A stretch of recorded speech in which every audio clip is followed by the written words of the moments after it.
Headroom, headroom, headroom, ow. Hey guys, so today I want to tell you guys about headroom. What is headroom exactly? Well, just look up, look above, look above. You guys are gonna cut away from this, right?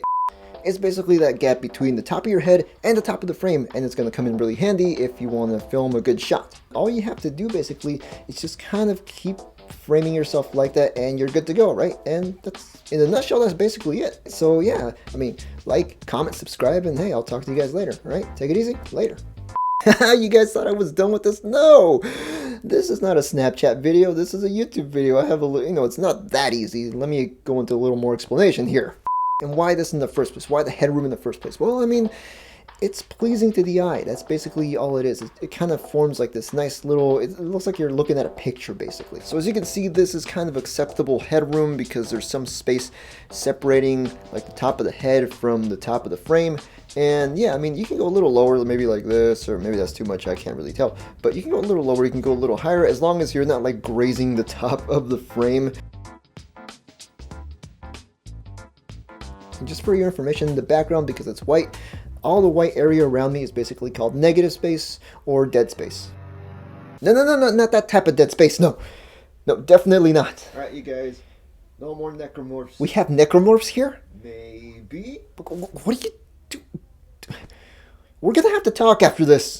Let me show you a couple examples where it's kind of not cool to have this type of framing for headroom. So of course this is exaggerated, but this is horrible headroom. Actually, this is no headroom at all, so definitely don't do this one, because this one's pretty bad. And yes, this is what happens when you go the opposite way. And yes, this is a talking head video, but I don't really want to be an actual literal talking head, so yeah, don't do this either.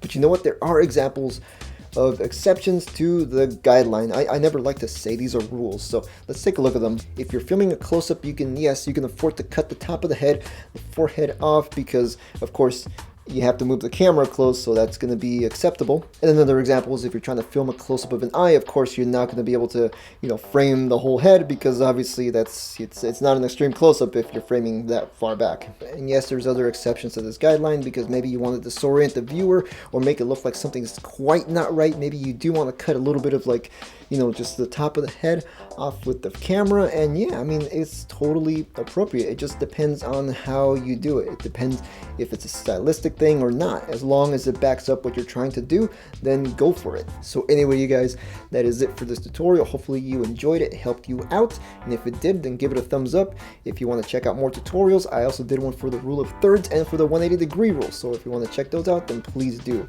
Anyway, you guys, I will see you next time. Take it easy. Later.